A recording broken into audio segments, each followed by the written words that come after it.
सो अब हम फाइनली एक result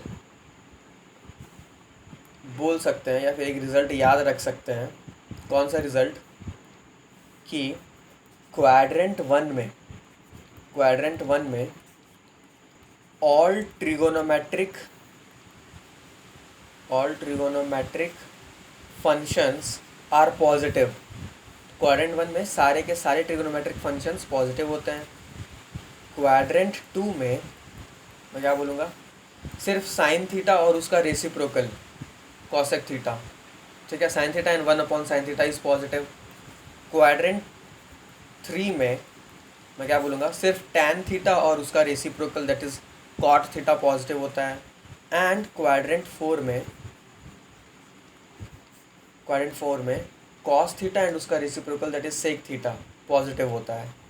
okay, so there is a small trick to remember all this, ठीक है, कि कौन से क्वाड्रेंट में कौन सा ट्रिगोनोमेट्रिक फंक्शन की वैल्यूज़ पॉजिटिव होते हैं या नेगेटिव होते हैं। ठीक है, तो मैं ऐसे बोल सकता हूँ, देखो यहाँ पर क्वाड्रेंट वन में ऑल है ना, मतलब सारे के सारे, तो A for all, A for मैं बोल सकता हूँ ऐड, ठीक है, याद रखने के लिए। S for sine theta, S for sugar, to coffee. So if you remember this trick, add sugar to coffee, ठीक है, तो तुम्हें क्या याद रहेगा कि फर्स्ट क्वाड्रेंट में we have add, so add means A means all, so all trigonometric functions. S for sugar, so S for sin theta and its reciprocal that is cosec theta will be positive. Now add sugar to coffee. Third point is 2, TO2, and here third quadrant is tan. Okay, so T for 2, T for tan. So in third quadrant we have tan theta and cot theta positive, and at last coffee, that is in fourth quadrant, C for cos, C for coffee. So cos theta and its reciprocal that is sec theta is positive, जो अभी हमने यहाँ देखा है ना। तो ये trick याद रख सकते हो, add sugar to coffee. Now you must have studied values of trigonometric functions. अब देखो, तुमने पढ़ा होगा कि साइन थीटा का वैल्यू क्या होता है, कॉस थीटा का वैल्यू और टैन थीटा का वैल्यू क्या होता है। ठीक है, when theta is equal to, मैं ऐसा बोल सकता हूँ, थीटा यहाँ पे बोलूँगा कि ट्रिगोनोमेट्रिक फंक्शन, ठीक है। थीटा जब 0 डिग्री हो तो साइन थीटा का वैल्यू क्या होगा, थीटा जब 30 डिग्री हो तो साइन थीटा का वैल्यू क्या होगा, 60 डिग्री हो या फिर चलो 45 डिग्री हो तो क्या होगा, 60 डिग्री और 90 डिग्रीज़, इनके लिए तुमने पढ़ा होगा, है ना। तो इसके आगे भी वैल्यूज़ होते हैं। सपोज़ मैंने यहाँ लिख दिया 120 डिग्रीज़, फिर मैंने लिख दिया 150 डिग्रीज़, 150 डिग्रीज़ या फिर 180 डिग्रीज़, 135 डिग्रीज़, ठीक है।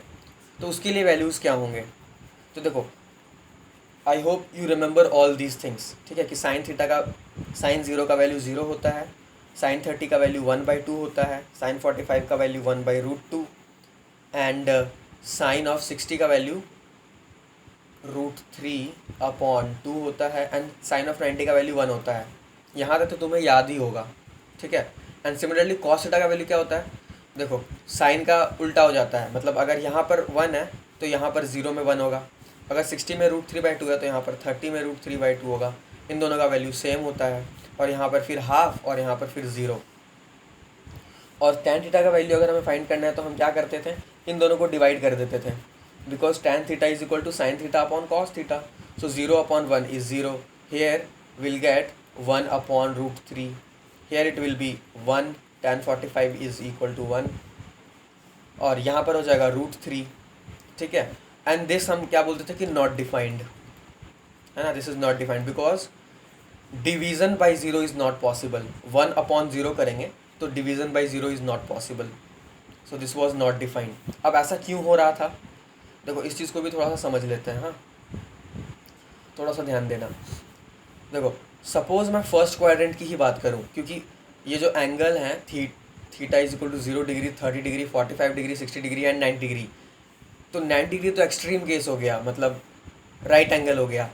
सो 90 डिग्री के पहले जितने भी एंगल्स हैं वो सारे एक्यूट एंगल्स हम मान सकते हैं. So if we are having acute angles, so मैं क्वाड्रेंट 1 कंसिडर करूँगा, है ना. So suppose this is the circle, quadrant 1 is this. ठीक है. अब मानो कि मैंने ऐसे रे को रोटेट कर लिया. So we got the triangle O A B like this. ठीक है. और O A one B one you can also say, no problem. So this is the angle theta in anti clockwise sense. ठीक है. तो देखो sine theta is equal to क्या होता है, परपेंडिकुलर अपॉन हाइपोटेनस. अब देखो तुम थोड़ा सा लॉजिक लगाना यहाँ पर. अगर मैं थीटा का वैल्यू, ठीक है, sine theta is equal to this तो होता है.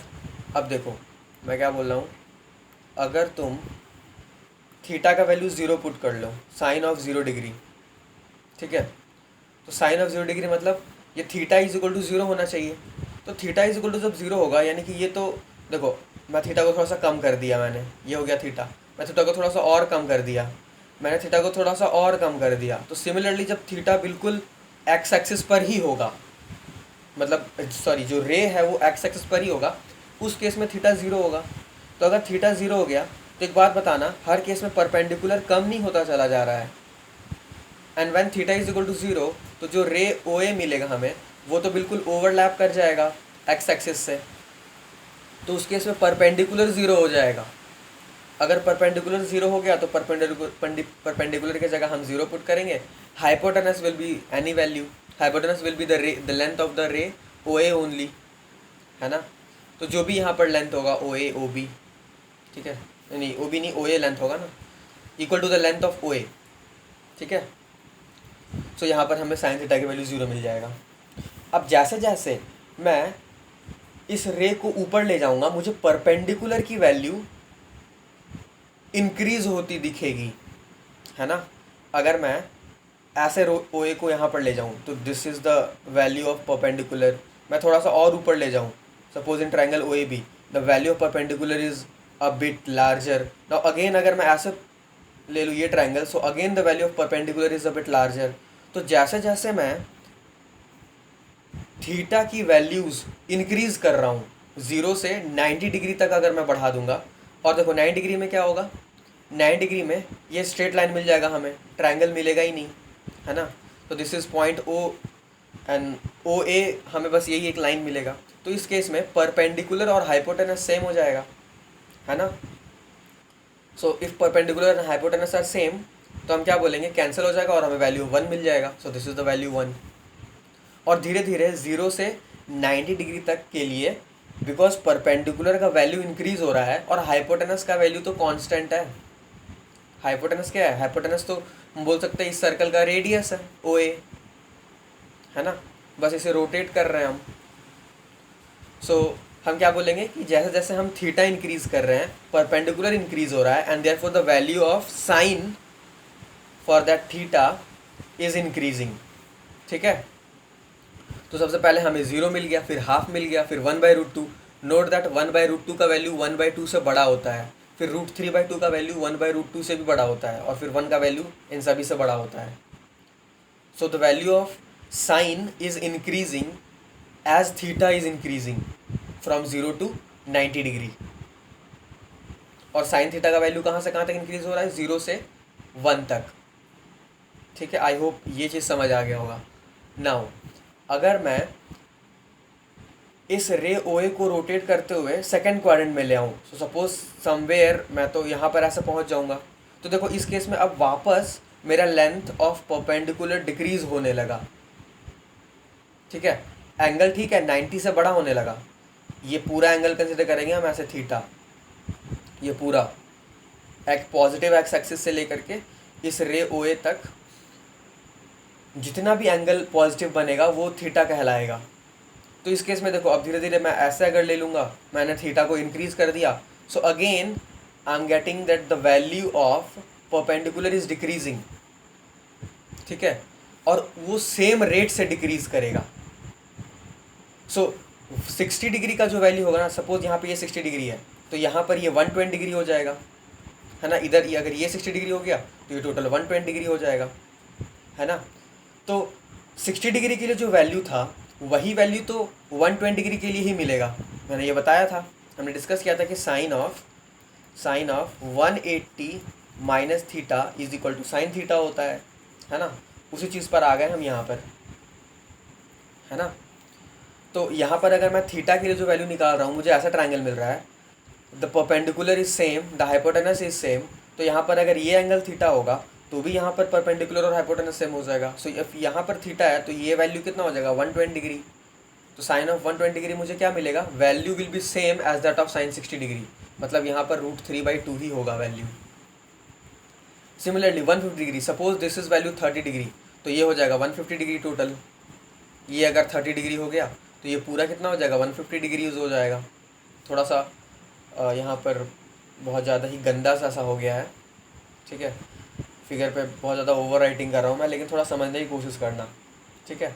इफ़ दिस इज़ 30 डिग्री, सो ये पूरा एंगल यहाँ तक ये 150 डिग्रीज हो जाएगा। सो 30 डिग्री के लिए जो हमें परपेंडिकुलर यहाँ मिला था वही तो यहाँ पर भी परपेंडिकुलर मिलेगा, and hypotenuse is the same value.